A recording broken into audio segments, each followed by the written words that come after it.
So yeah, I think Washington's probably gonna come in last place because of the quarterback issue. And then they have the worst coaching staff in the division. But after adding Bieniemy, that was a good addition. So yeah. Now we move on to the NFC North. I have the Lions winning the division because I think the Lions are overall a better team. They have a better quarterback, and their defense is probably gonna get better after adding Chauncey Gardner-Johnson.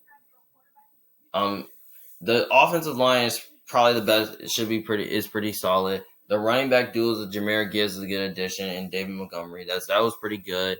This receiving core is pretty good. The tight end is all right after improving the draft, but the coaching staff is starting to get better. Now, I think the Lions kind of have questions. Like, I don't know how far they're going to make it to the playoffs, but I have them making the playoffs because I think the Lions are just going to be solid. But the coaching staff,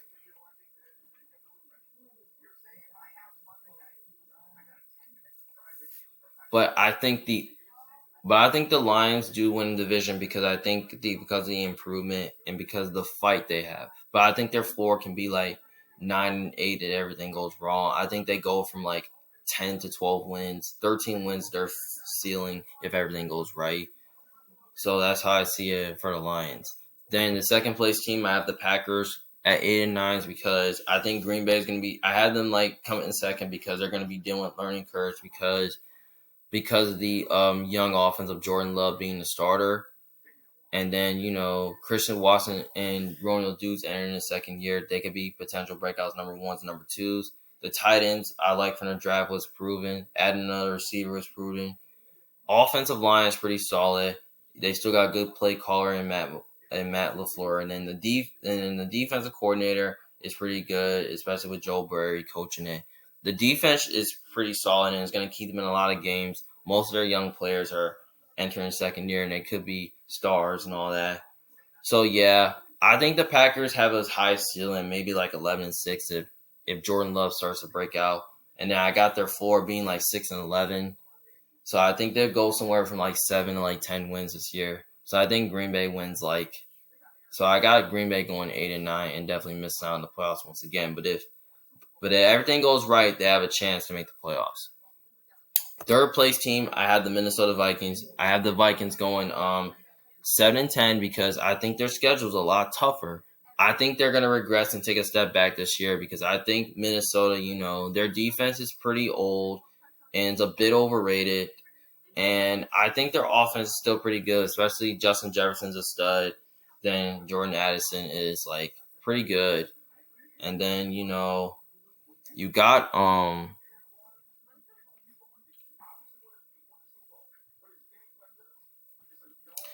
then the old line is pretty solid and the defense starting to is okay but not great, especially Brian Flores adding to the coaching staff makes it better.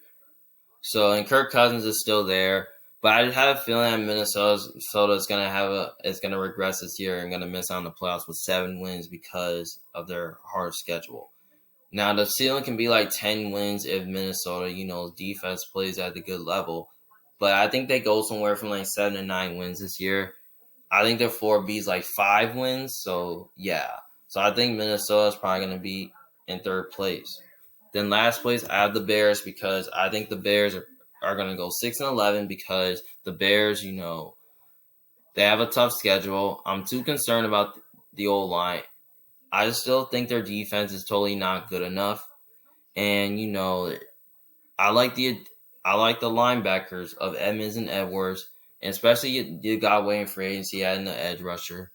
But the old line did get better, and the receiving core did get better. But I have concerns about Fields proven as a passer. If Fields can learn how to throw the forward pass, then I can have them win more than like 6 games. But I think their ceiling can be like 8-9 or 9-8 if Fields can prove as a passer, and then the defense plays well. And then I think the offense, their floor can be like 3-14 if everything doesn't go right.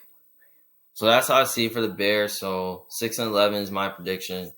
So yeah, moving on to the NFC South, we have the Saints going 10-7 because I think the Saints' schedule is a bit easier. I think their defense should be good. I think the offense should be a lot better. Thomas should come back healthy. Chris Olave should look to have a breakout year. And adding Derek Carr to upgrade the core position was pretty nice. O-line should get better. The defense should be really good, but it's going to regress as getting older because of the age, like Cam Jordan and Demario Davis and Matthew. So, yeah. And their coaching staff is fine. So, yeah, I think the Saints win the division with 10 wins. I think their ceiling can be like 12 games. And I think their floor can be like 8 or 7 or 8 games, 7 games if Derek Carr declines. So, yeah, I think Carr's going to step up this year. So, I think the Saints win 10 games. Next team, I have the Atlanta Falcons going 8-9 because I think the Falcons, I just think they're just a better.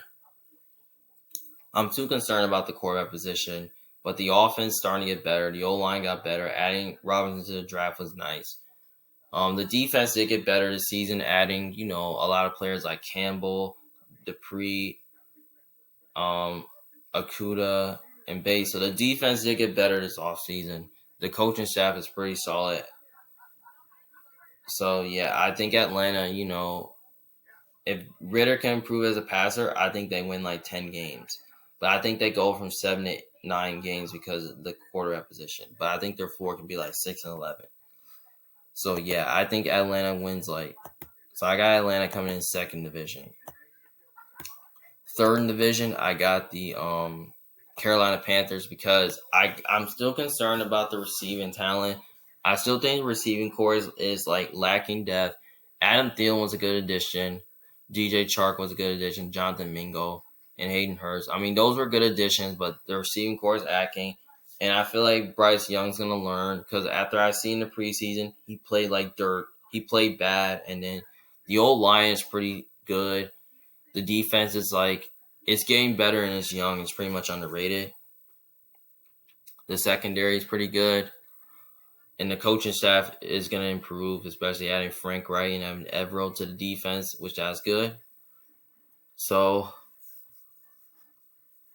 I think the Carolina Panthers, I think they win a division with 7. I think they come in third place going 7-10 and definitely missing out on the playoffs. So that's how I see it.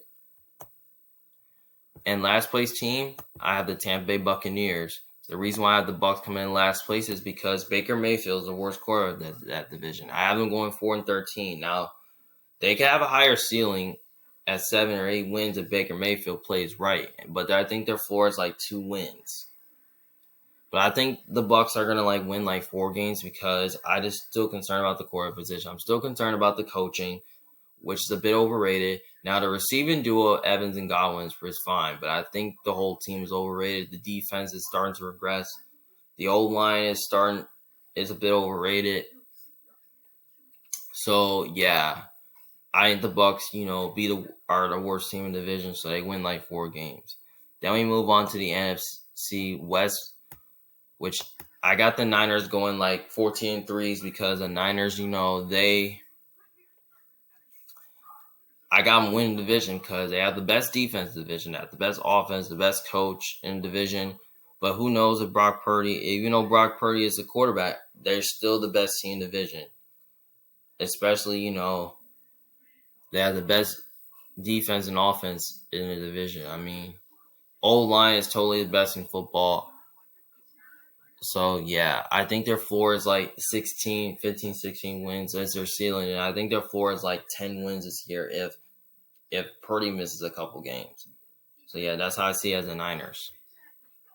Then, next team we have is the Seattle Seahawks, which I have them going 10-7, is because I think Seattle, I just kind of feel like they're going to come in second because I just think the Panthers, they're just the Seahawks are just I don't think their defense, I think Niners have better defense than Seahawks, but I think Seattle, with Geno Smith, they have so much talent to do it, especially the offense and defense starting to get better. The coaching staff is fine. So, yeah, I got the Seahawks going 10-7 and coming in second division. their ceiling can be like 12-5, and then their floor can be like 8-9 if they take a step back. So that's how I see it. I got the Rams going 4-13 and third in the division because we don't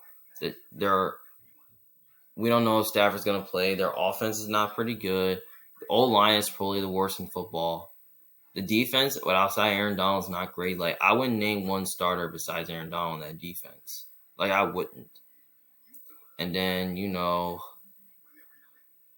McVay is still there. He's still a good offensive play caller. Defensive coordinator sucks.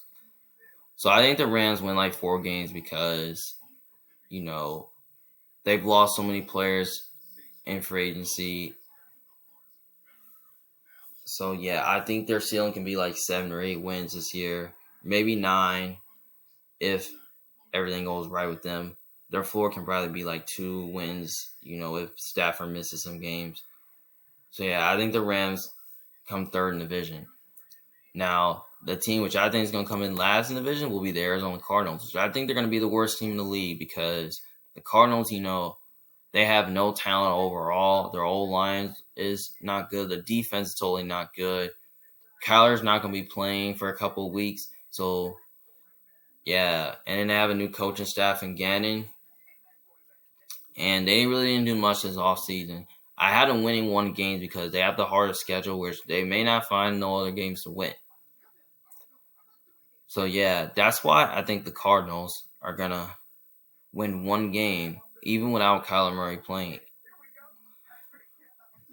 Well, those are all my NFL 2023 predictions. I'm going to be making a video of doing my playoff predictions pretty soon. So, yeah. So, if you disagree with me, just let me know in the comment section below what you guys think of your 2023 NFL, about my 2023 NFL prediction. Do you think I'm right? Do you think I'm wrong? Just let me know what you guys think. Well, this is Emmanuel Jones from Big Fan. Thank you guys for watching. See you guys later. Peace.